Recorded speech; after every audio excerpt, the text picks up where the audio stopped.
que nada ver en el trasfondo de esa APEC-2, porque en realidad práctica no es tal.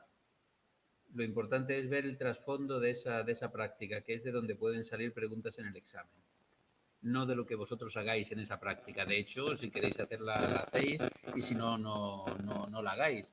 Lo que tenéis que hacer en esa práctica es una experiencia que os haya pasado a vosotros y evaluar esa experiencia conforme a lo que yo llamo metro de evaluación de las emociones. Un metro para medir emociones, para que todos estemos hablando de lo mismo. Pero primero vamos a adelantar un poquito el tema 2 hasta llegar a la parte teórica de este tema 2 que engancha con esa práctica. Y nos quedamos en las características de las emociones. Las características de las emociones tienen mucho que ver también con las funciones de las emociones que vimos anteriormente. En el manual ponen algunas tareas que tienen el proceso emocional, que tienen las emociones. Ya sabéis que dentro de características estaban las funciones, estaban las tareas y estaban las leyes. Las funciones las vimos y vamos con las tareas. Una de las tareas, o la primera de las tareas que tienen las emociones, es la de memorizar, la de codificar las diferentes situaciones por las que vamos pasando, y las codificamos en dos grandes categorías, como positivas o como negativas.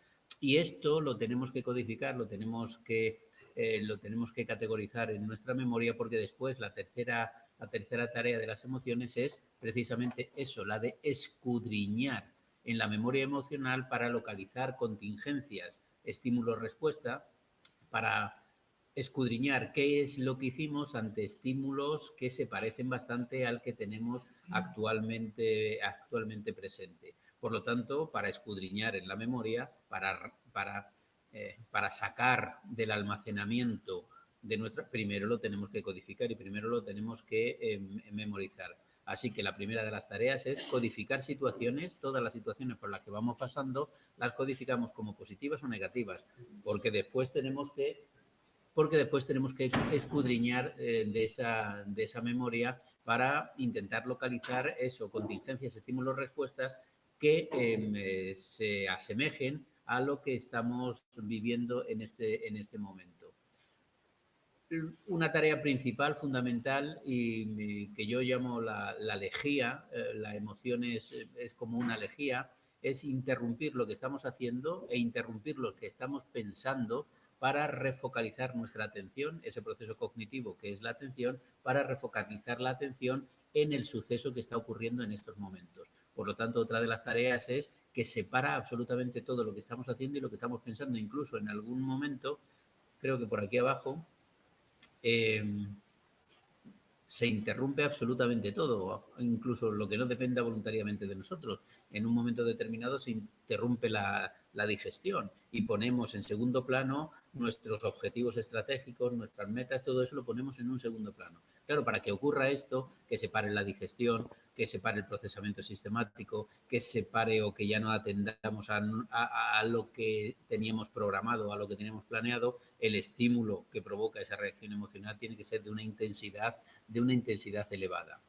Una cuarta tarea es, y entramos con la parte de motivación, influenciar tendencias de respuesta, es decir, activar disposiciones motivacionales, activar disposiciones para actuar. Cosa diferente, como veremos ahora a continuación, es que actuemos o no actuemos, pero lo que sí ponemos en marcha es la disposición motivacional para, evidentemente, las dos grandes motivaciones, que es aproximarse a lo que nos gusta o alejarnos de lo que nos disgusta. Una quinta es involucrar procesos tanto explícitos como implícitos para evaluar los estímulos. Esto de involucrar procesos explícitos y procesos implícitos para evaluar los estímulos, para evaluar el ambiente y para evaluar la memoria, esto es a lo que llamamos el procesamiento cognitivo. El elemento cognitivo dentro del procesamiento emocional. lo más importante desde el punto de vista cognitivista. Ya sabéis que ¿cuántos elementos tiene el proceso motivacional?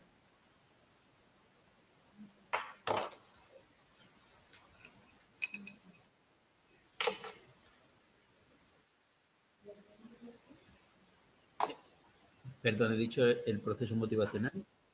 No, el proceso emocional. El proceso emocional. Y como nos dice M. Barcenil 12, Arroyo 92, etcétera, etcétera, son 5 dimensiones la que tiene por eso es tan complejo el proceso emocional, porque tiene 5 dimensiones. La expresión facial, la tendencia de acción, la motivación, el afrontamiento, la activación fisiológica, el sentimiento que tenemos y por último, o no por último, sino el más importante desde el punto de vista cognitivista, es el elemento cognitivo. El elemento cognitivo es cuando evaluamos y valoramos la situación en la que estamos. Es decir, cuando veíamos muchas veces una película y nos enamoramos cada uno de nosotros de la situación que tenemos delante. Ya os he dicho muchas veces que nosotros no tenemos miedo por la cucaracha. La cucaracha me encanta. La cucaracha es. La cucaracha. Nosotros no tenemos miedo de la cucaracha. ¿De qué tenemos miedo nosotros? De la historia que nos montamos con la cucaracha. Eso de la historia que nos montamos con la cucaracha, precisamente es la evaluación y la valoración de la cucaracha. Y yo evalúo y valoro la cucaracha como a mí me da la gana, de manera diferente a como otra persona evalúa y valora la cucaracha. Así que yo veo una cucaracha y me desmayo, otra persona. ¿De acuerdo? Eso se llama fenomenología.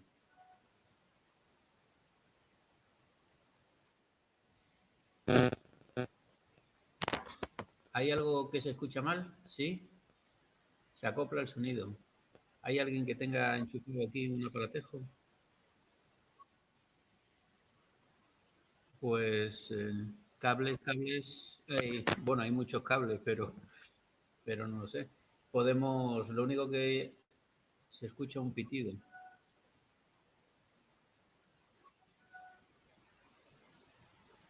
No lo sé.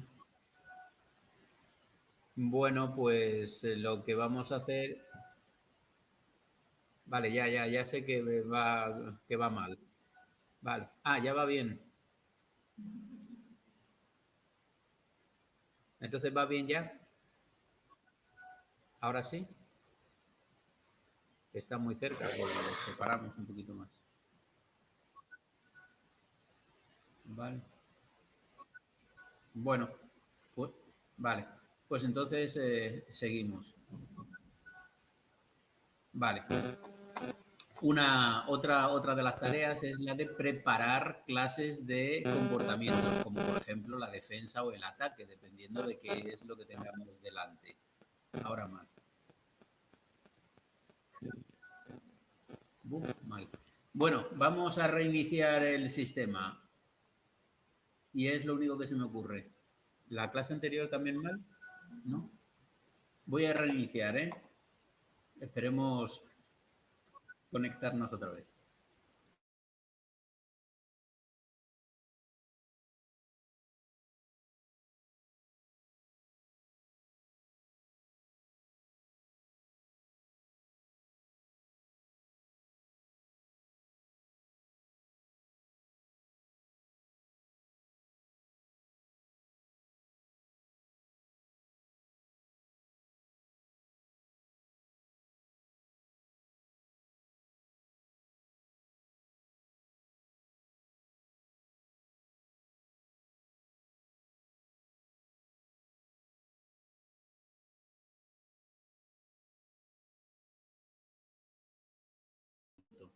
Espero que ahora se oiga mejor.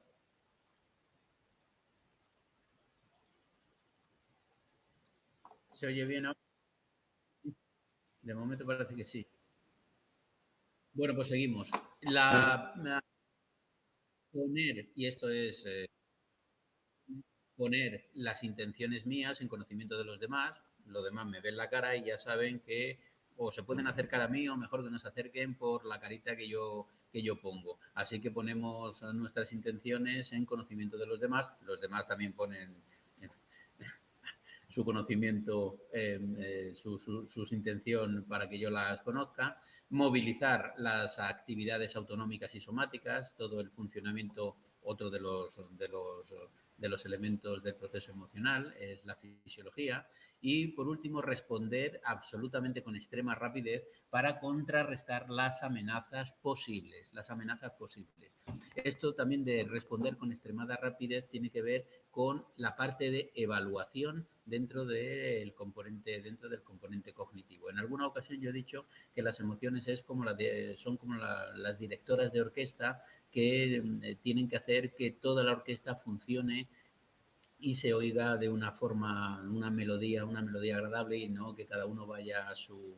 Pues esto funciona como una directora de orquesta, y para decir eso de forma pedante, pues dicen que es como un modo de funcionamiento de toda la psique, que son como programas de orden superior, y al ser programas de orden superior es que coordinan todos los programas que no son inferiores, pero ella, la emoción, coordina todos esos. De manera que cuando una emoción se dispara, esta frasecita en verde es interesante, cuando una emoción se dispara, activa la atención, el proceso cognitivo de la atención, urge y mete prisa determinados programas de acción a la motivación y desactiva otros. ¿Cuáles desactiva? Pues cosas que no son urgentes, que no nos surgen para el momento actual. Pues las metas de alto nivel, mis objetivos, mis planes, todo se queda, mi digestión, todo se queda en blanco hasta que sepamos cómo afrontar esto que está ocurriendo. Por eso se dice que son programas de, sigue habiendo interferencias, programas de orden superior.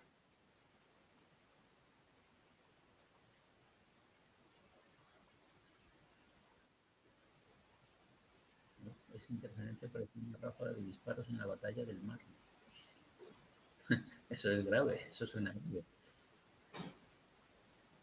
Bueno, pues no sé qué hacer. Ya no tenemos otra cosa que hacer. Vale. Y la tercera de las características eran las leyes. Las leyes que vamos a hacer una diferenciación. Leyes que afectan a los estímulos entrantes y leyes que afectan a las respuestas salientes. Y ya dije en su día que las llamamos leyes, pero no deberían ser leyes, porque leyes es algo que se cumple de forma sistemática siempre, y esto no siempre es así. Por lo tanto, sería mejor llamarlas principios o llamarlas, sí, principios, pero no leyes. Pero bueno, en el manual pone leyes y nosotros nos ajustamos a lo que pone en el manual, y por tanto son leyes. Así que vamos a empezar con las leyes, que son muchas, son 8 leyes las que afectan a los estímulos, a los desencadenantes emocionales. Sin embargo, las que afectan a las respuestas emocionales solamente son 3. Vamos con la primera de las leyes que afectan a los desencadenantes emocionales, a los estímulos. La primera es ley del significado situacional. Poco hay que decir porque ya lo he dicho un montón de veces con la cucaracha. El significado situacional, el significado que yo le doy a la situación, la película que yo me monto de la situación. A eso se llama fenomenología. No nos interesa la situación en sí, sino que lo que nos interesa es cómo el sujeto vive esa situación. El significado situacional. El significado es mío. Por lo tanto, si es mío, es diferente al del otro. Por lo tanto, ese significado es subjetivo. Siempre subjetivo, es mi significado. La segunda es ley de lo concerniente. Esa situación me tiene que concernir a mí. Tiene que ser importante para mí. No que sea importante para el común de los mortales, como un atentado terrorista, que es común para... No, no, no. Es que sea concerniente para mí. Vuelvo a la cucaracha. La cucaracha es una cosa nimia, una cosa pequeñita, pero eso para mí es muy significante, me concierne, y por lo tanto las emociones surgen en respuesta a situaciones que son importantes para uno, que me conciernen. La tercera ley, la ley de la realidad aparente. Me da igual que la realidad, sea real. La cuestión es que yo crea o la interprete como real. Eso es interesante. La ley de la realidad aparente. Las emociones, ¿has levantado la mano? Bien. Las emociones se elicitan, se ponen en marcha por situaciones que las valoramos como reales, aunque esas emociones no lo sean. Y por mucho que le expliquemos a la persona que esto no es así, tiene sus esquemas mentales y para cambiar esos esquemas mentales, pues eso es complicado y eso es complejo. Ley del cambio. Una misma situación en la que no hay cambio, evidentemente deja de producir una respuesta emocional. Por lo tanto, la ley del cambio nos dice que el cambio real o la realidad aparente o valorado como real va a ser la que elicite la respuesta emocional, pero tiene que haber un cambio en esa situación. Si la situación es la misma, evidentemente la respuesta emocional se habitúa o incluso se extingue. Por eso la siguiente ley es la ley de la habituación. Los placeres o las dificultades, es decir, las emociones, las circunstancias que te producen placeres o dificultades, emociones positivas o emociones negativas, estos placeres o estas dificultades de forma continuada tienden a no elicitar emociones. Ley del cambio. Si hay cambio, sí. Si no hay cambio, placeres o dificultades continuadas sin cambio, pues evidentemente tienden a no elicitar las emociones. La ley del sentimiento comparativo. La intensidad de una emoción va a depender de la relación entre el estímulo y el contexto y el marco de referencia en el que es evaluado. Es decir, lo comparamos con situaciones pasadas. Acordaros de escudriñar en la memoria, en la tarea de escudriñar en la memoria. Comparamos. La ley de la simetría hedónica. Fijaos que hemos dicho ley de la habituación. Ley de la habituación. Los placeres y dificultades continuadas tienden a no elicitar emociones. Vale. Y ahora surge esta ley, ley de la simetría hedónica. El placer es siempre contingente con el cambio y desaparece con la satisfacción continua. Esto es lo que hemos dicho con la ley de la habituación. Sin embargo, ¿qué es lo que ocurre con el dolor? Lo que produce emociones negativas. Que estas emociones negativas suelen persistir en el tiempo si persisten las condiciones adversas. Por eso es asimetría hedónica. El placer nos habituamos a él, sin embargo el dolor tardamos más en habituarnos a él. Por eso es asimetría hedónica. Y es lógico, porque en el placer no tenemos que hacer nada, solamente disfrutar del placer. Sin embargo, en el dolor tenemos algo que hacer, dura más, porque tenemos algo que hacer y lo que tenemos que hacer es acabar con aquello que nos está produciendo dolor. Esa es la ley de la simetría hedónica. Nos habituamos antes al placer que al dolor. El dolor puede persistir en el tiempo si persisten las condiciones adversas. Y por último, la ley de la conservación del momento emocional. La ley de la conservación del momento emocional. Los momentos emocionales retienen su capacidad para elicitar emociones indefinidamente. Pues esto va en contra de la ley de la habituación y la ley de la simetría hedónica. Claro, le añaden después algo más. Los momentos emocionales retienen su capacidad para poner en marcha emociones indefinidamente, a menos que sean contrarrestados por exposiciones repetidas, que darían lugar o bien a la extinción o bien a la habituación. Por eso se dice, y esto sería una pregunta de examen magnífica, que esta ley de la conservación del momento emocional es una restricción a las leyes de cambio y a las leyes de habituación. ¿Cómo se os ha quedado el cuerpo? Bien, ¿no? Dime.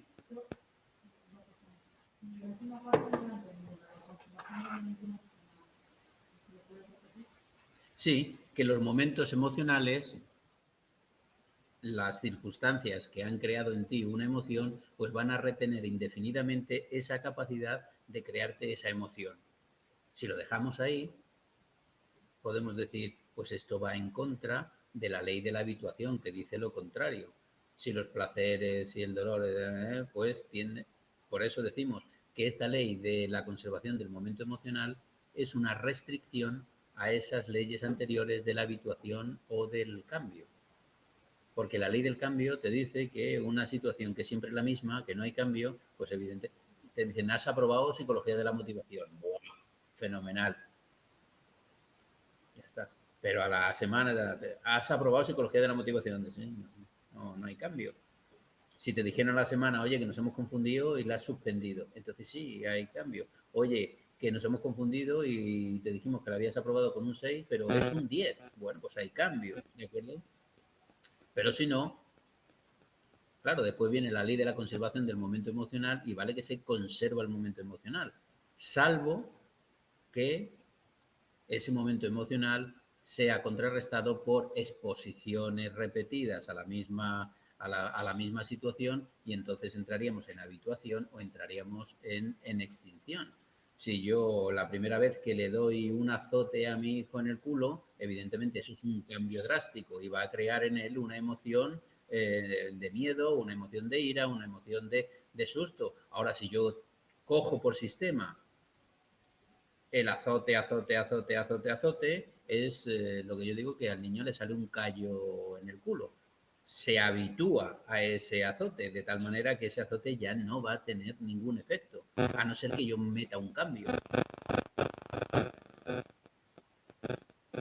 Y si yo le daba un azote con una cierta potencia, si quiero que siga manteniendo el mismo efecto, a lo mejor tengo que aumentar la potencia, algún cambio. Si no, al niño le sale un callo en el culo, se habitúa a ese azote y por lo tanto ese azote ya no se acostumbra a él. Por eso la ley de la conservación del momento emocional es una restricción a estas leyes anteriores de cambio y de habituación. Eso es en lo que respecta a los estímulos que producen las emociones.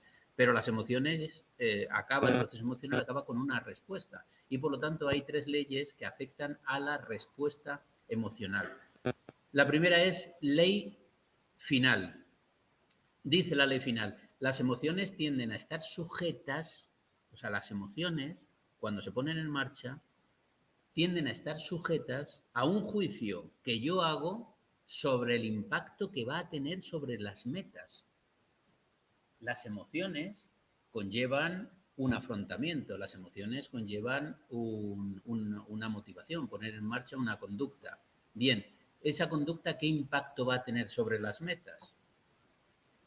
Todas las emociones están sujetas a un juicio que yo hago sobre el impacto que va a tener esa emoción sobre las metas. Y el ejemplo característico que se suele poner es que si yo estoy en la ópera, por ejemplo, y estoy viendo el teatro de la ópera, la función de la ópera, hay un momento, hay una escena que en mí produce una alegría extrema y lleva a una conducta que es aplaudir, ¿no? Porque estoy súper emocionado. Pero en ese momento me doy cuenta que soy el único que he aplaudido. En ese caso, el juicio que hago es un juicio que va a poner en marcha, que también tiene relación con la segunda ley, ley del cuidado con las consecuencias, va a poner en marcha una segunda emoción. Y en este caso la segunda emoción sería una emoción de vergüenza. Así que las emociones generan unos pensamientos, generan unas cogniciones diferentes después de ver el impacto que ha tenido sobre las metas. En una segunda ocasión contaré hasta 10 antes de empezar a aplaudir o esperaré a que inhibiré mi afrontamiento de alegría y espero a ver qué es lo que hace la gente. En ese sentido también está la ley del cuidado con las consecuencias, que dice que cada impulso emocional elicita un segundo impulso emocional que tiende a modificar ese primer impulso emocional. Cuidado con las consecuencias. Es lo que yo llamo y lo que yo resumo en cuenta hasta 10, cuenta hasta 10 antes de poner en marcha todo el repertorio emocional. Y también tiene que ver con la última parte de este tema, que es con la teoría de los procesos oponentes. Un proceso oponente que lleva a equilibrar el primer proceso que ha puesto en marcha esa emoción. Y por último está la ley de la menor carga y el mayor beneficio. Cuando una situación puede ser vista desde distintas alternativas, tendremos una tendencia a verla desde la alternativa que minimice lo negativo y maximice lo positivo. Y esto también lo he resumido yo, esto lo resumo yo, esto no aparece en el libro. El que no se contenta es porque no quiere. Si hay una situación en la que la podemos juzgar o interpretar desde dos puntos de vista diferentes, siempre tenderemos a interpretarlo con la interpretación que maximice la ganancia y minimice la emocional negativa y maximice la emocional positiva.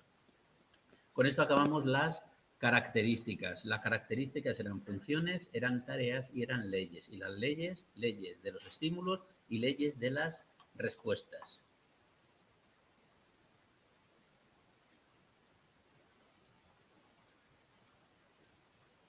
Bueno, esto dice, el cuerpo se aburre de la montaña rusa de las emociones. Esto se explica también. Ahora ha salido una moda que para ir al parque de atracciones te puedes comprar un bono porque te sale más económico. Vale, sí. Y yo como padre que estoy interesado en la economía familiar, digo, pues ya está, pues compro un bono. Pero claro, compro un bono y automáticamente digo, le tengo que rentabilizar. Así que si antes íbamos al parque de atracciones una vez al año o por el cumpleaños del niño, que le producía una emoción que te mueres, ahora ya, como tengo que rentabilizar el bono, voy un fin de semana así y otro también, y otro también, y otro también. Con lo cual conseguimos algo que no es nada bueno, que es matar el deseo, que es habituar, que ya no haya nada excepcional, que todo sea rutinario. Es como aquella persona que en vez de comprarse, vive sola en su casa y en vez de comprarse un kilo de patatas, se compra 50 kilos de patatas porque le salen más baratos. Pero claro, lo que vas a conseguir con eso es que las patatas se te pongan malas o estás comiendo patatas diariamente. Así que no es bueno el convertir en rutinario cosas que tienen que ser excepcionales, porque matas el deseo, porque quitas, y cuando tú matas el deseo, enseguida te tienes que inventar un deseo. Pues enseguida le va a saltar un deseo nuevo a la otra persona, porque ese ya está, estoy harto ya de ir al parque de atracciones, ¿no? Aunque no sea un ejemplo, porque siempre ir al parque de atracciones gusta y esto, pero cuando lo excepcional lo convertimos en absolutamente rutinario, porque nos ahorramos 3 perras en el esto, pues estamos inclinando la balanza de la economía en vez de lo emocional, ¿no? De la sorpresa, pues, bueno, pues se ven muchísimas en que matamos la emoción, matamos.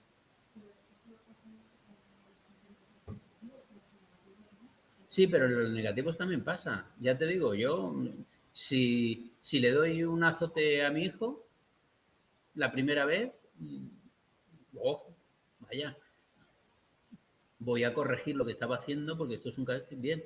Pero si yo al niño le pego un azote en el culo, le doy un azote en el culo 5 veces al día, evidentemente también se acostumbra a lo malo, le sale un callo en el culo, ya le das un azote y no tiene ningún efecto, porque también se habitúa. Ocurre con lo bueno y ocurre con lo malo, aunque hay una ley, que es la ley de la simetría hedónica, la ley de la simetría hedónica, que nos acostumbramos más fácilmente a lo bueno que a lo malo. Un pelín más. Vamos a estudiar las emociones. Bueno, hay dos formas de estudiar emociones. Las emociones son las mismas, ¿eh? De tristeza, alegría, sorpresa, miedo. Las emociones son las mismas, pero hay dos formas diferentes de estudiarlas. Una forma que es discreta, que es como las vamos a estudiar en este manual. Es decir, son tan diferentes las emociones y tienen características tan diferentes, sobre todo las primarias, que se pueden estudiar de forma discreta.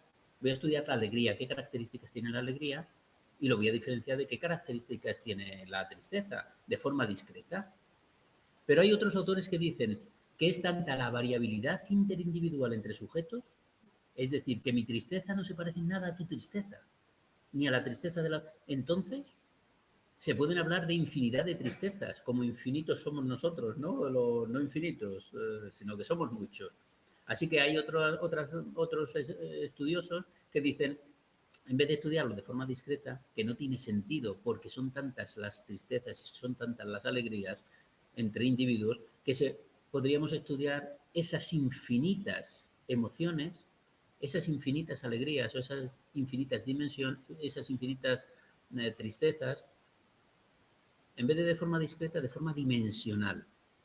Es decir, vamos a estudiar las emociones evaluándolas o clasificándolas en 3 dimensiones. Esas 3 dimensiones tienen 2 polos, un polo bajo y un polo alto. Son bipolares esas 3 dimensiones. Y así podemos calificar infinitas emociones. Cojo tu tristeza y la pongo y la evalúo en estas 3 dimensiones. Y cojo mi tristeza y la evalúo en estas 3 dimensiones. ¿Cuáles son? Por poner un ejemplo topográfico. Que a lo mejor he puesto el ejemplo ya. Si yo tengo que ir a una dirección, puedo ir de 2 formas diferentes, de una forma discreta o de una forma continua. Si yo tengo que ir a la calle Alcalá 32, eso es forma discreta. Cojo un mapa y voy a la calle, busco la calle Alcalá, que se diferencia de la Gran Vía, voy a la calle Alcalá y voy a buscar el número 32, que se diferencia del número 34. Es una forma discreta. La casa 32 se diferencia de la 34.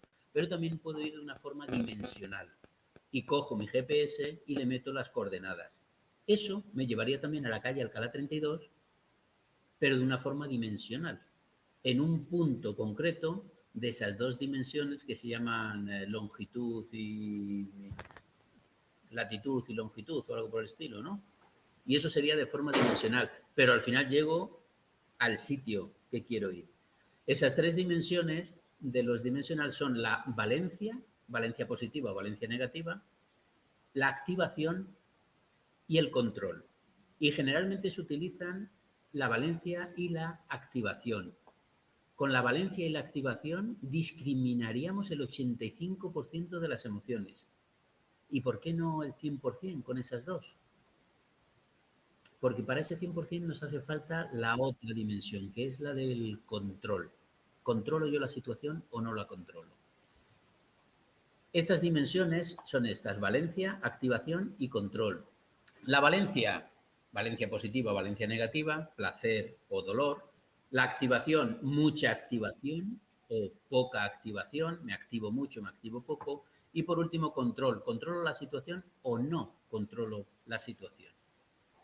Con las dos primeras, valencia y activación, se explicarían el 85% de la discriminación entre emociones. Y el restante 15% se explicaría o tendríamos que echar mano del control. Por ejemplo, con el control podríamos explicar 2 emociones que no se pueden explicar solamente con la valencia y con la activación. Y esas 2 emociones es la ansiedad y la hostilidad. Por ejemplo, la ansiedad y la hostilidad tienen valencia muy negativa y tienen una activación altísima. Entonces, ¿cómo podríamos diferenciar ansiedad y hostilidad? O si lo queréis, en sus básicas, miedo e ira.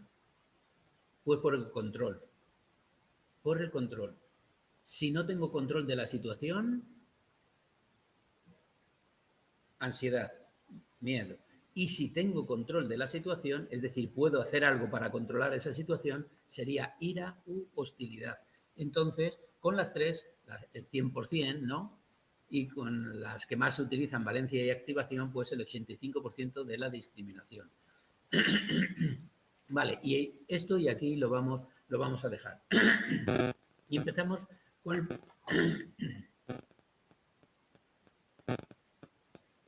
lo que es el proceso emocional. Como sabéis, como buen constructo se adecua mejor al esquema E o R que al esquema ER. Los conductistas ER no quieren saber nada de la O, pero en la O se produce lo importante, lo que los cognitivistas dicen que es lo que hay que estudiar.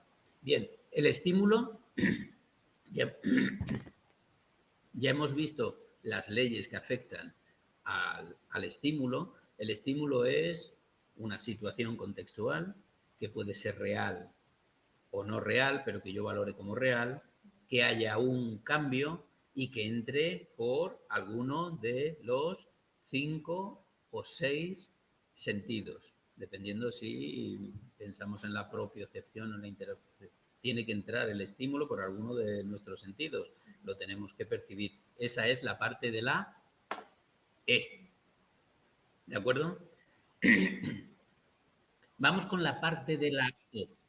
Yo percibo algo, yo percibo una situación y lo primero que tengo que hacer de esa situación es montarme una película. Me tengo que montar una película. Esa película es el primer filtro del proceso emocional. El proceso emocional tiene dos filtros. El primer filtro es que la realidad a mí no me importa nada, que la tengo que interpretar, que tengo que montar una película. Eso se produce dentro de la O y a eso se llama evaluación valorativa, que tiene dos palabras, evaluación y valoración. Evaluación valorativa. Eso quiere decir que ese componente, ¿qué componente es ese? De los 5, ¿qué componente es ese? El, el cognitivo. El componente cognitivo tiene dos partes. Es el primer filtro y tiene dos partes. La parte de evaluación y la parte de valoración. La parte de evaluación es inconsciente, es rápida, instantánea, rígida. ¿Por qué? Porque todavía no sabemos de qué se trata, no somos conscientes del estímulo, pero todo nuestro sistema se ha puesto en marcha, pero no sabemos de qué se trata. Por tanto, la parte de evaluación solamente vamos a valorar si es nuevo o no es nuevo el estímulo y el agrado intrínseco del estímulo, si es placentero o no es placentero. Pero ya digo, eso se hace de forma rígida, instantánea, rápida, rígida. Por lo tanto, puede ser que nos estemos equivocando, porque todavía no sabemos de qué se trata. ¿Me explico? Sí, seguro. La evaluación tiene dos patitas. Yo estoy en el campo, en un camino. Ese camino está lleno de hojas secas. Voy en chanclas, para ponerlo más dramático todavía, con mis deditos por fuera. No voy con botas ni nada, voy con mis pies casi casi al descubierto. Y me paro a beber un poquito de agua, porque no hay nada de ruido, ¿vale? Y de repente oigo que en mis pies, en la hojarasca esa seca, algo se mueve. Algo se mueve, pero no sé lo que es. ¿De acuerdo? No sé lo que es. Puede ser una serpiente o puede ser un pollito precioso de esto de colores para achucharle y cogerle, pero también puede ser una serpiente. Así que empieza la evaluación. Empieza la evaluación instantánea, rígida, que me pone en guardia, por si acaso, pero todavía no sé lo que es. ¿Vale? Ahora, cuando ya sale lo que sea, o el pollito o la serpiente, empieza la segunda parte de este componente de cognición, que es la valoración. Ya soy consciente de que ahí hay una serpiente o ahí hay un pollito. Y ahora empiezo a valorar cómo de importante es esa situación para mí. Va a ser diferente si es un pollito, la parte evaluativa me ha jugado una mala pasada. Ahora, si es una serpiente, la parte evaluativa ya me ha ido preparando. Por eso digo que es rígido, que nos podemos confundir, de acuerdo con la parte evaluativa. Así que ya sabemos lo que es, ya somos conscientes de lo que hay ahí y entonces empieza la parte de valoración. Y la parte de evaluación tenía dos patitas, novedad y agrado intrínseco. La parte de valoración tiene tres patitas. El significado de la situación para mis metas, es decir, este estímulo favorece mis metas o entorpece mis metas. Segundo, ¿qué puedo hacer con este estímulo? Si entorpece mis metas, ¿qué hago con él? ¿Tengo afrontamiento para hacer algo con él o no? Y la tercera parte es la confrontación de lo que voy a hacer con las normas sociales y con mis normas internas. Imaginaros que es una serpiente y yo llevo un palo y me empiezo a matar a la serpiente. ¿eso que estoy haciendo está de acuerdo a mis normas? Yo, que siempre voy de ecologista y de... ¿Es o no es adecuado a mis normas? Bien, esas tres patitas forman parte de la valoración. La práctica que vamos a hacer es esto, el componente cognitivo, la evaluación y la valoración de lo que vosotros hayáis pasado en un momento determinado, ¿vale? Y ahora pondremos un ejemplo. Esta evaluación, este sistema, esta dimensión cognitiva entra dentro de la O, perfectamente, ¿de acuerdo? Bien, pero es que dentro de la O también ocurren los 4 componentes restantes. Por ejemplo, la experiencia subjetiva, es decir, tengo miedo o estoy triste. Cuando yo soy consciente de lo que estoy padeciendo, ese es el sentimiento, la experiencia subjetiva.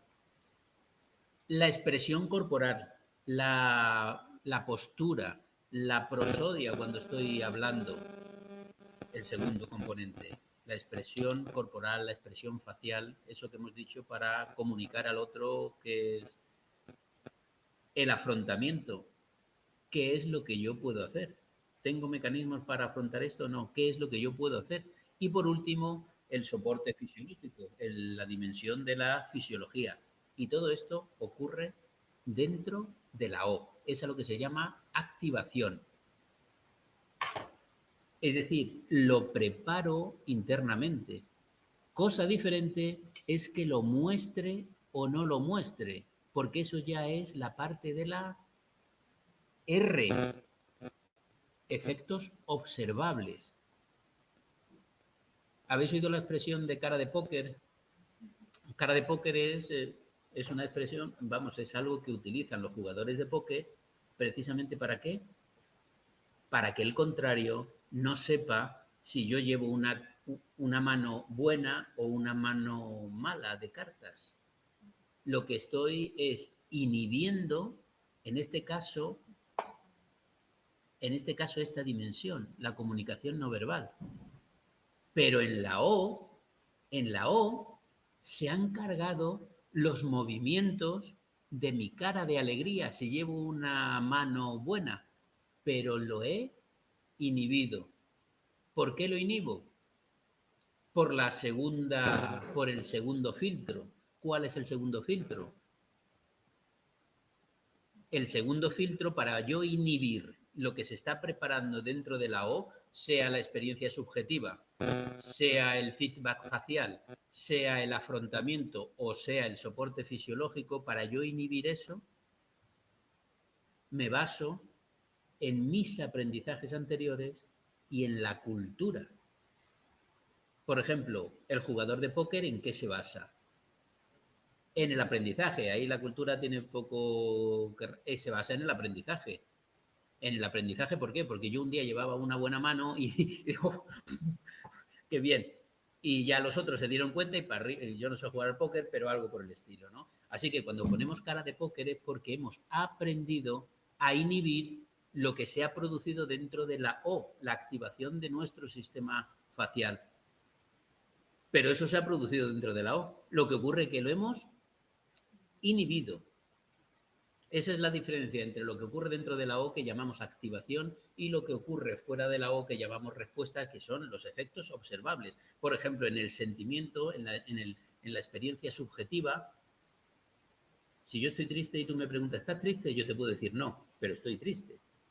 También, si yo te digo, estoy triste, eso es una respuesta observable, porque yo te estoy diciendo que estoy triste, ¿de acuerdo? Pero te puedo estar mintiendo. Esta es una de las grandes dificultades para estudiar el proceso emocional. El componente subjetivo, me pueden decir que está triste, pero no está triste. El componente de expresión facial, me pueden poner la cara que quieran, que no se corresponde con la emoción que están. Lo que menos se puede ocultar, ¿cuál es? Lo fisiológico. Pero hay gente que domina su sistema nervioso autónomo y controla esas que se enfrentan a la máquina de la verdad y engañan a la máquina de la verdad. O sea que también se puede controlar, pero es lo más difícil de controlar. ¿Ha quedado claro esto? Bueno, pues ahora lo dejamos aquí y pasamos a la famosa PEC.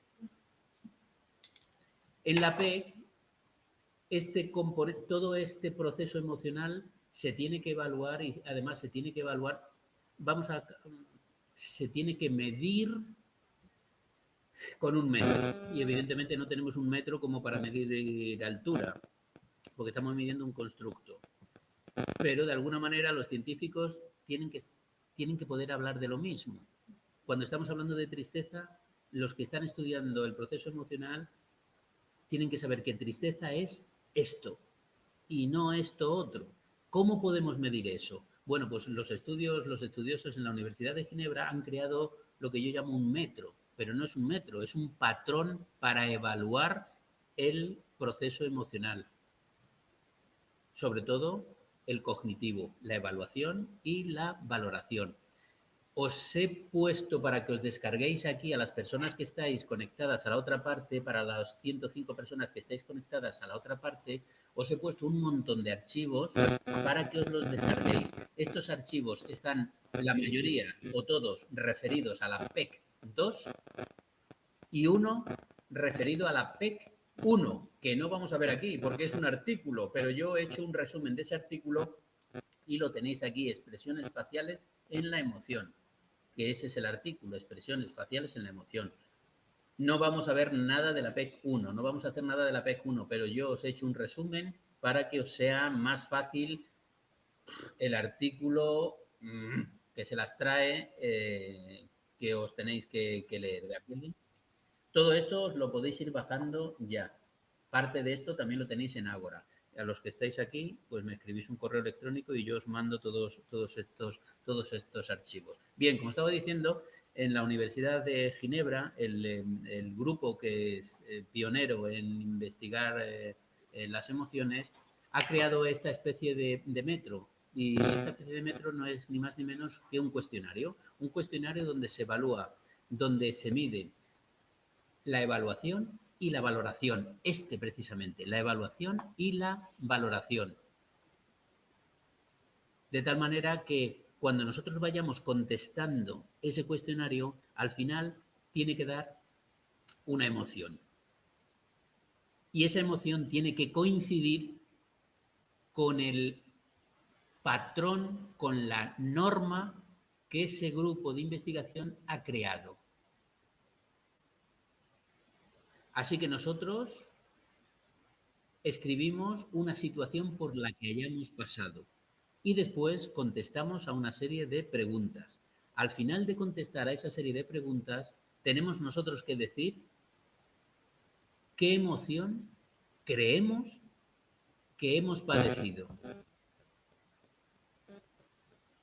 Después nos tenemos que ir al modelo patrón para ver si la emoción que nosotros creemos que hemos padecido o hemos gozado se corresponde con el modelo patrón.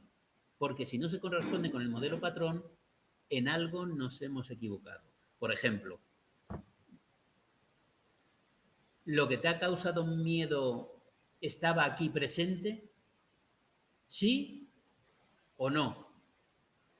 Si dices que no y al final te preguntan ¿cuál ha sido la emoción que has padecido? Y tú dices miedo, está equivocado, porque no es miedo lo que has padecido. Lo que has padecido es ansiedad, porque el estímulo no estaba aquí. El estímulo tú creías que iba a llegar, pero no sabemos si va a llegar o no.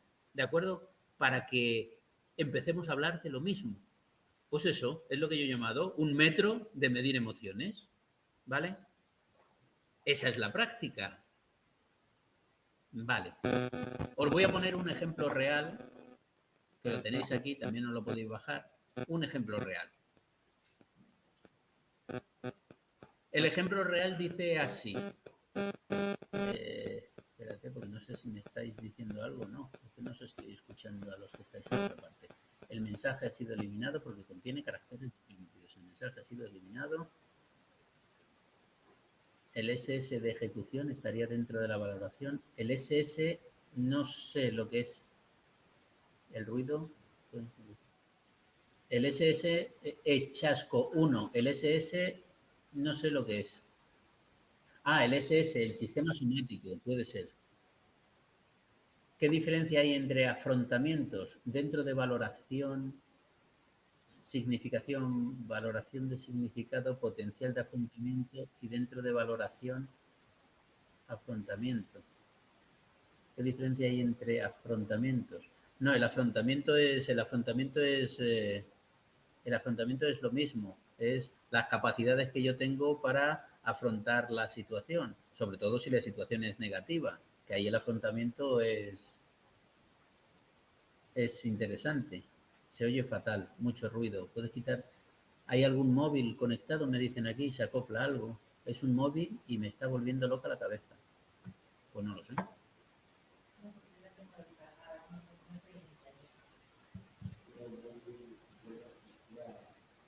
Como seas tú el culpable. Ya dejó de sonar. Mm. Vamos con el ejemplo uno. Y esto es lo que vosotros tenéis que hacer, ¿eh? Con la práctica es esto lo que tenéis que hacer. Vosotros os la hacéis, vosotros os la guisáis y vosotros os la coméis. Pero bueno, dice, os lo leo por si no lo leéis aquí. Te lo leo. Dice, mi hija adolescente tenía que hacer un trabajo para clase y me pidió que la ayudara a grabar un vídeo mientras explicaba en inglés una receta de cocina. Había tenido todo el fin de semana y me lo pidió el domingo a las 10 de la noche, cuando yo ya estaba cansada pensando en acostar a su hermana pequeña y estar un ratito con ella. Aún así, accedí. Lo preparé todo. Nos pusimos a hacerlo y tardamos un buen rato en hacer ese vídeo. Cuando ya lo estábamos terminando, sin querer, le di a un botón y se borró todo el trabajo. La niña se enfadó un montón conmigo, dando a entender que yo era una torpe. Me indigné tanto que le dije un montón de cosas que llevaba dentro. La llamé egoísta, por querer siempre las cosas en el momento que más le convenía a ella. Le eché en cara que nunca pidiera ayuda a su padre y que no tuviera conmigo la más mínima consideración a pesar de mi buena voluntad. Después me quedé preocupada. Decidme una ley rápidamente. Una ley. Decime una ley que tiene que ver con la respuesta, de las tres de la respuesta. Después me quedé preocupada. Ley del cuidado con las consecuencias. Después me quedé preocupada por lo que sucedió. Es lo mismo que cuando a un niño le castigas físicamente o no físicamente y después dices, después te viene, ¿qué te viene después? Te viene el, y ojalá te venga, porque si no te viene, eso significaría otra cosa. Después te viene la culpa, te viene el remordimiento. Piensa hasta 10, cuenta hasta 10 antes de actuar. Después me quedé preocupada por lo que sucedió, porque me di cuenta de que en muchas ocasiones mi hija carece de empatía. También tuve sentimientos de culpa, porque creo que fue mucho lo que le eché en cara. Me descargué demasiado. Cuenta hasta 10. Cuidado con las consecuencias. Me descargué demasiado. Creo que me ensañé para que se sintiese mal. Este relato, que no sé si es cierto o no es cierto, pero esta última parte que dice, creo que me ensañé para que se sintiese mal. Es decir, lo que hice es para, para que se sintiese mal. Esto es una capacidad de introspección muy buena, porque si te das cuenta de el objetivo que tienes con lo que estás haciendo, pero para eso hay que pensar mucho. Pero esto que dice, creo que me ensañé con ella y además lo hice, entre comillas, para joderla, ¿no? Para machacarla. Esto es una capacidad de introspección muy buena, que posiblemente en una segunda situación que pase lo mismo, no ocurrirá eso. Esto es llegar muy adentro de los sentimientos de esta madre que lo hizo o sea, lo hizo con sadismo, ¿no? Pero bueno, eso es aparte. Bien, pues esto, cada uno que ponga su historieta, ¿de acuerdo? Así que como tenemos esta historieta, después tenemos que pasar ahora a contestar el cuestionario. Ese cuestionario es lo que yo he llamado el metro. Y ahí se va a evaluar la evaluación y la valoración. Evaluación y valoración. La evaluación, ¿cuántas patas tenía? 2. Y la valoración, 3, ¿de acuerdo? Y la evaluación hemos dicho que es lo rápido, lo rígido, lo casi y que te sale de forma instintiva, y la valoración es ya un poquito más pausado, un poquito más relajado, ¿no? Ya sabiendo qué es lo que tenemos entre manos. Así que pasamos y este cuestionario lo tenéis en Ágora y lo tenéis también en los archivos que tenéis aquí. Y como veis, lo pasamos un poco de prisa. Bueno, son las 9, nos queda media hora todavía. Fijaos que el cuestionario es de la valoración emocional. ¿Os acordáis que había un grupo de autores, los que denominábamos bifactoriales y los que denominábamos los teóricos de la valoración o de la appraisal? Que estaba Lazarus sobre todo y Scherer sobre todo. Bien, esos de la valoración es esto. Esto es la valoración emocional, el componente cognitivo de ese proceso emocional, uno de los 5 componentes. Así que, como veis, y si no lo veis os lo digo yo, empezamos por, aquí pone novedad, y el siguiente es el agrado intrínseco, ¿de acuerdo? La parte de evaluación. Y después sí, pasamos ya a la parte de valoración, el significado del acontecimiento para mí, con una serie de ítems, el potencial de afrontamiento y el último, la tercera patita, que es las normas de compatibilidad. Las normas de compatibilidad externa y la norma de compatibilidad interna. Rellenamos esto. Esta persona, esta madre, ha dicho que el acontecimiento sucedió de forma repentina y abrupta. Totalmente, el 3. ¿Pudo predecir que ocurriera este acontecimiento? Totalmente imprevisible. ¿Está familiarizado con este tipo de situaciones? Pues algo familiarizado, alguna que otra vez ha ocurrido. Señale el grado en el que el acontecimiento fue para usted agradable o desagradable. En este caso dice muy desagradable. ¿El suceso fue relevante para su bienestar general?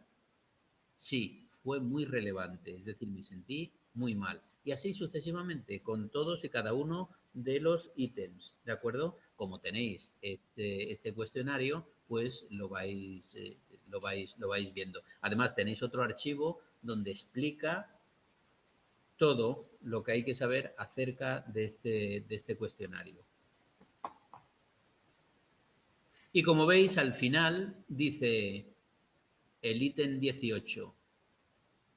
Señale cuál de las emociones enumeradas a continuación se corresponde mejor con la emoción que usted ha experimentado. Así que tú dices, pues yo he experimentado, ¿qué es lo que ha experimentado esta mujer? Dice, ira, ¿de acuerdo? Ira. Ahora bien, con este patrón de valoración emocional, los supertacañones dicen que esto es ira, o se está confundiendo la señora. ¿Me explico? ¿Cuál es el proceso? ¿Y dónde está ese patrón, ese modelo patrón? Ese modelo patrón está en otro archivo.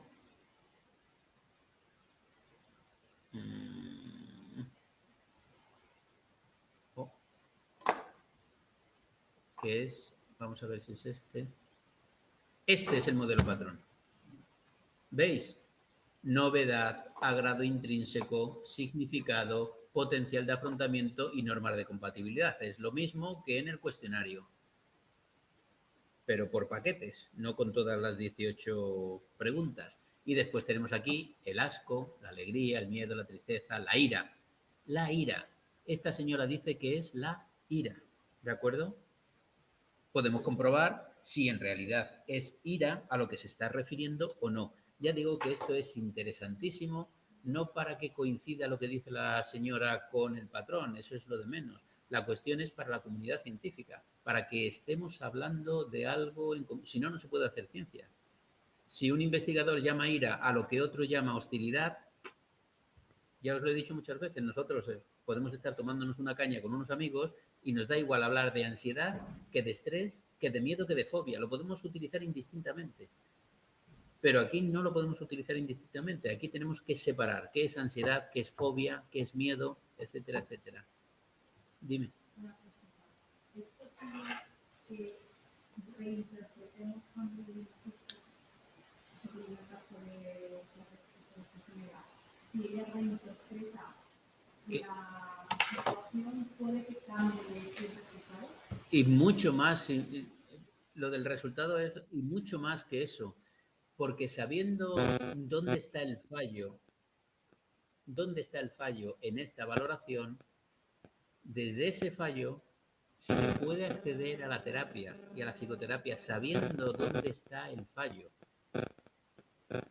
Sabiendo dónde está el fallo, se puede acceder a una terapia, a una psicoterapia. ¿Dónde está? Por ejemplo, esta señora está muy avanzada. Esta señora está muy bien, sobre todo en la última parte, que lo ha hecho adrede, que lo ha hecho para fastidiar a su hija, que lo ha hecho para... Eso está muy bien. Eso ya es una labor de introspección importantísima para saber ¿dónde está el problema familiar?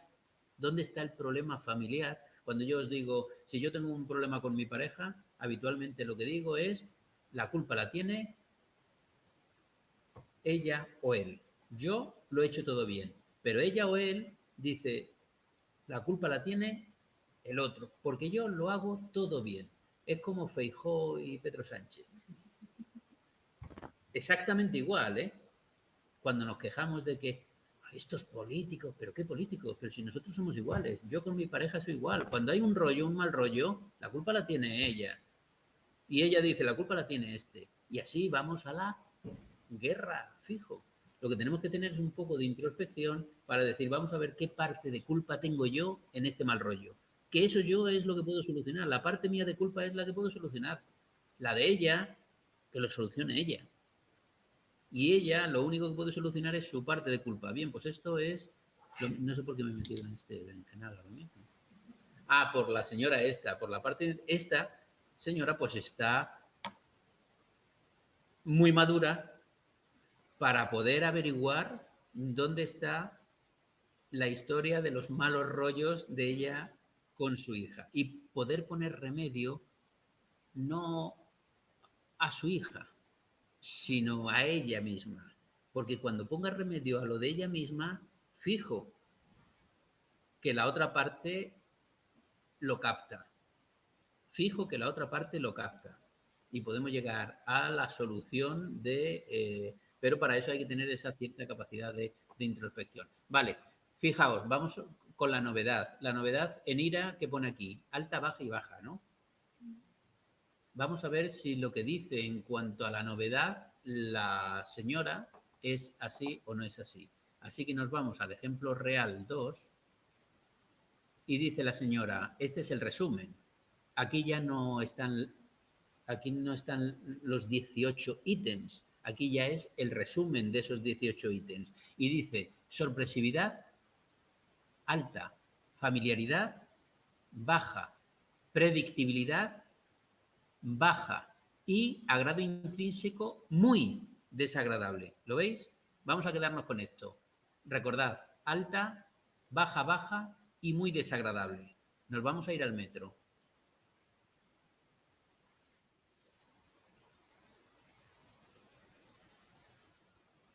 No, este no es el metro.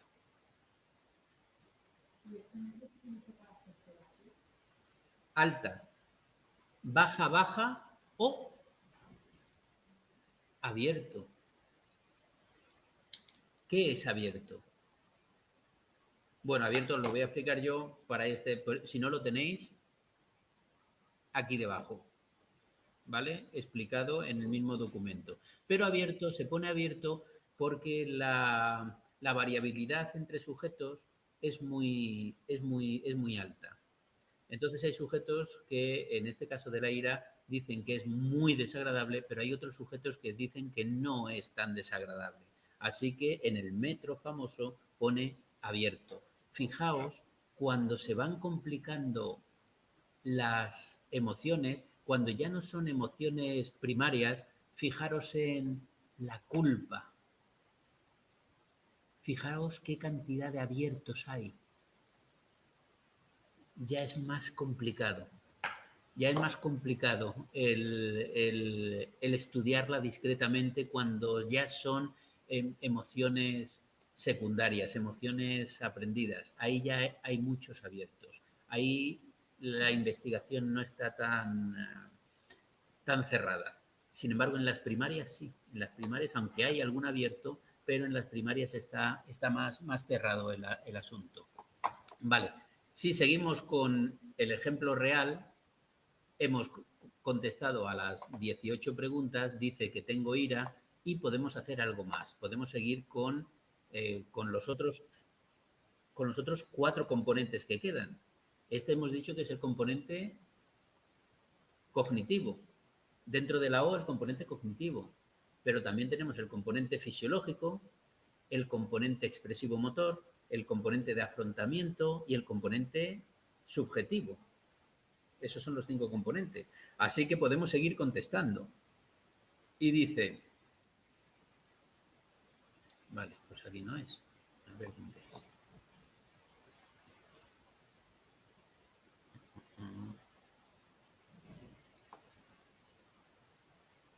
¿Será este? Un momentito. Vale, este es el cuestionario. Este es el cuestionario. Bien. ¿Qué emoción experimentó la participante? Vale, eso es bien. Y el punto 4 de este metro de las emociones dice, identifique algunos elementos del relato emocional que corresponden al. ¿Veis? 4 subsistemas. Subsistema de soporte, subsistema ejecutivo, subsistema de acción y subsistema de monitorización. ¿Vale? ¿Qué es el subsistema de soporte? ¿A qué se llama subsistema de soporte? Que está relacionado con la psicofisiología, con el sistema nervioso autónomo.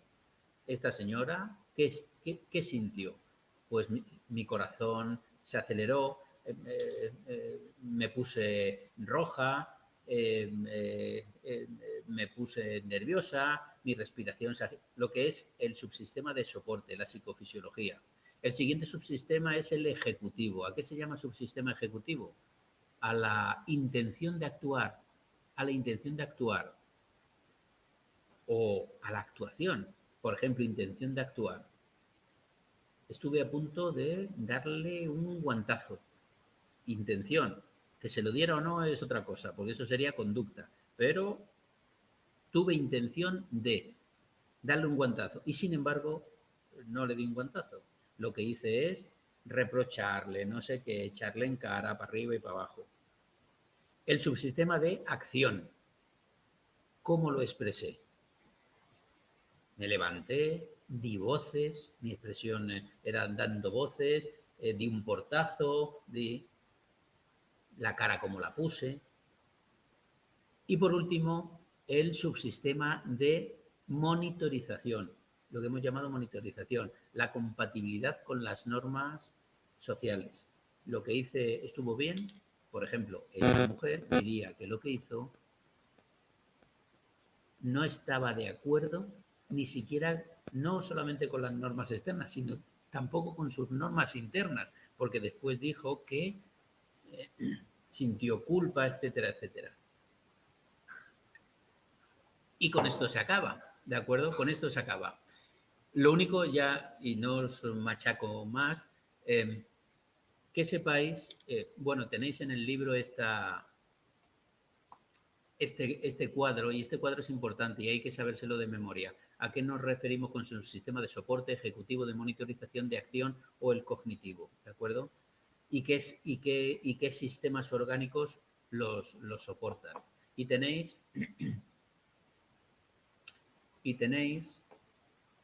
este cuadro.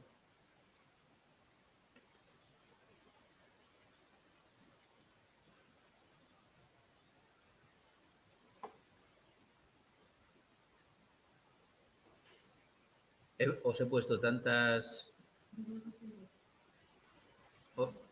tantas. Mira, aquí está una explicación de todos los 18 ítems. El cuadro 1.10, donde se hablan de las funciones emocionales, de los componentes emocionales y de los sistemas orgánicos o sustratos orgánicos que los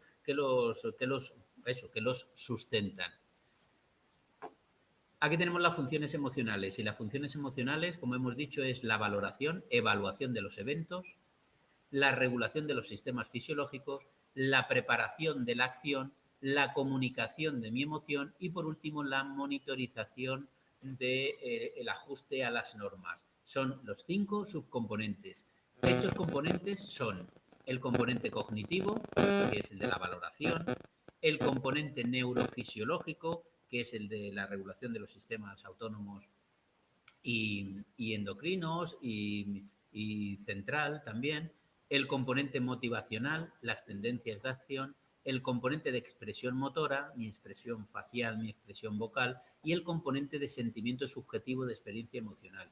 Estos 5 componentes se llaman o se denominan, teniendo en cuenta los sistemas o los sustratos orgánicos que los soportan, el procesamiento de la información, que lo soporta el sistema nervioso central, el subsistema de soporte es la fisiología, la psicofisiología. Lo soporta el sistema nervioso central, el autonómico y el endocrino o neuroendocrino. El subsistema de motivacional, de tener tendencias de hacer algo, tendencias de acción, se llama subsistema ejecutivo, sistema nervioso central. El componente de expresión motora, el componente facial, subsistema somático. Y el último componente de sentimiento subjetivo, que se llama monitorización, evidentemente es también del sistema nervioso central. Estos son los 5 sistemas del organismo: procesamiento, soporte ejecutivo, acción y monitorización, que es el soporte de cada uno de los 5 componentes que componen, valga la redundancia, el proceso emocional. El procesamiento de la información cognitivo, la psicofisiología, el componente de soporte, el ejecutivo, lo motivacional, las tendencias de acción, el de acción, la configuración, la expresión de nuestra emoción, y por último, el sentimiento subjetivo. Por cierto, pregunta. De todos estos 5 subcomponentes, ¿cuál es el que tiene que ser sí o sí consciente? Consciente. ¿Los demás pueden ser conscientes o no?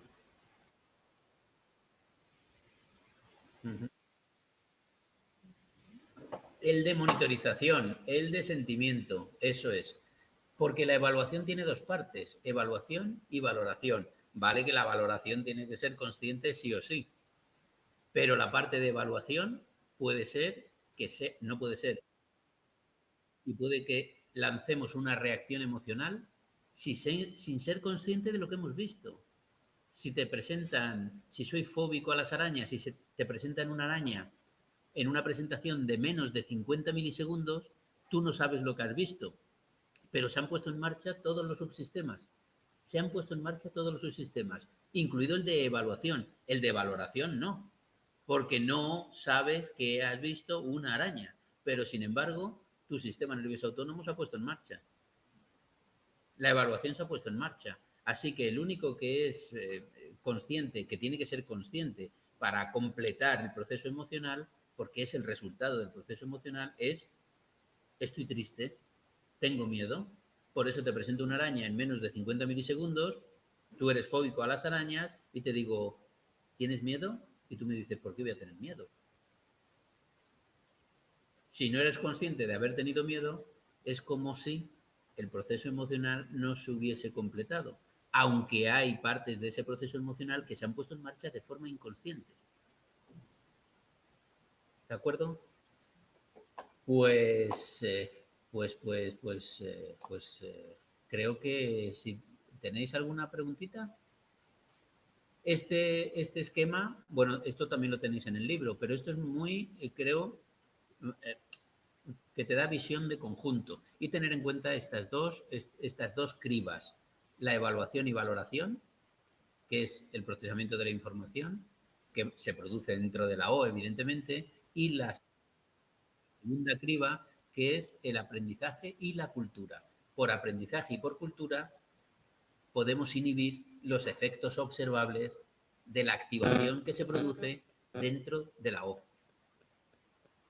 Por favor, decidme que os ha quedado más o menos claro.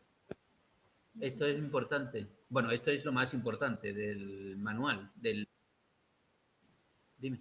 Los efectos observables serían los mismos realmente, No, racional no. Los efectos observables son lo que tú ves. Lo que tú ves. pero sí, pero tú lo estás controlando. El aprendizaje ahora, en la ratificación física, tienes una capacidad de dominarlo. Claro, sí, sí, la cara de póker. Yo estoy jugando al póker, me ha entrado una buena mano, no quiero que se enteren los demás y yo inhibo mi expresión facial. Inhibo decirle a los demás que contento estoy porque me ha entrado una buena mano. Yo todo eso lo inhibo. Esas conductas observables no se dan, pero sin embargo se están dando los procesos internos de activación de esas conductas. Es decir, se ha puesto en marcha toda una programación de micromovimientos de mi musculatura facial. Lo que pasa es que yo lo he inhibido. Y lo inhibo voluntariamente, si es a eso a lo que te refieres. La racionalidad, claro, lo inhibo voluntariamente. Por eso aprendemos a poner caras de póker, porque nos interesa para nuestros objetivos y para nuestras metas. Cuando yo voy a pedir algo a alguien y yo estoy de muy mala leche, muy enfadado, pero yo sé que cuando voy a pedirle algo a alguien es mejor ir así que ir con cara de mala leche, porque esto me abre puertas, lo otro me cierra puertas, pero yo tengo un sentimiento de poner la cara de malos amigos, pero lo inhibo y la cambio por una de buenos amigos, porque te voy a pedir algo y quiero que me lo des, no quiero que te vayas asustado. Así que yo modulo por cultura y por aprendizaje, modulo los efectos observables de eso que se está produciendo dentro de mí. Y eso os he dicho que dificulta mucho el estudio científico del proceso emocional. Porque todo esto que llamamos datos de emoción, todo puede ser modulable y falseable a conciencia del sujeto. Quizás lo único que no se pueda moldear es esas reacciones inconscientes que se producen cuando yo pongo en marcha todo el proceso emocional, pero de una forma inconsciente. Eso que miden la fisiología, eso que miden objetivamente los aparatitos de fisiología. Pero ya he dicho que digo que hay personas que también controlan eso de forma pocas, pero hay personas que están eh, muy instruidas en controlar todos estos servicios secretos tan secretos que existen en todos los gobiernos, esta gente que existe pero que no existe, que para los gobiernos estos agentes súper preparados, todos están absolutamente instruidos en cómo controlar toda esta fisiología que el común de los mortales no la podemos controlar, todo este sistema nervioso autónomo. que cuando nos ponemos, tenemos vergüenza, nos ponemos rojos. Bueno, pues esas personas controlan, tienen un control exhaustivo de esa, pero eso requiere entrenamiento. Requiere entrenamiento o requiere ser un psicópata. Sí, no te rías. Es así. Bueno, así que no os machaco más y nos quedamos aquí. El día que viene acabaremos el tema 2, ya vamos acumulando un poquito de retraso y empezaremos con el tema 3, con cómo se estudia el proceso emocional. Y nos quedamos aquí porque esto es, si lo queréis ir viendo, si tenéis la presentación, en esta diapositiva mezclo esta parte del libro, es absolutamente farragosa, difícil de entender y a veces hasta con contradicciones, esta parte del libro. Habla de Lazarus y habla de Scherer. Y yo lo que hago en esta diapositiva es mezclar Lazarus con Scherer. Los óvalos son de Scherer, de la teoría de Scherer, y los cuadritos azules es la teoría, no, perdón, sí, los óvalos son de Lazarus y los cuadritos azules son de Scherer, ¿vale? Y lo que hago es ponerlo en común, porque esta parte del libro es farragosa. Ahí empezaremos el próximo lunes, ¿vale? Vale, si la madre se sigue sintiendo culpable por mucho más tiempo, ¿tiene alguna denominación o se ve más adelante?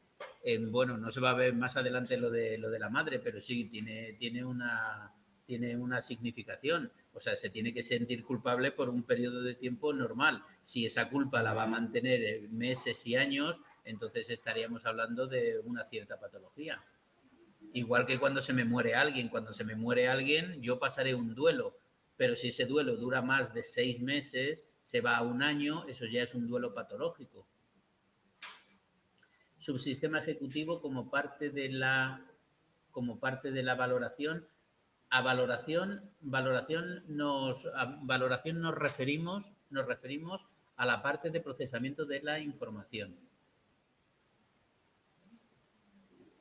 El afrontamiento evalúa si los estímulos son relevantes para mi meta. Si los estímulos son relevantes para mi meta. Por ejemplo, la serpiente es un estímulo que para mí es significativo, es relevante y además pone en peligro mi meta. Y por lo tanto tengo que poner un afrontamiento, tengo que hacer algo con esa serpiente, o bien salir corriendo, evidentemente. Pero que el estímulo sea relevante o no, eso es valoración, no evaluación.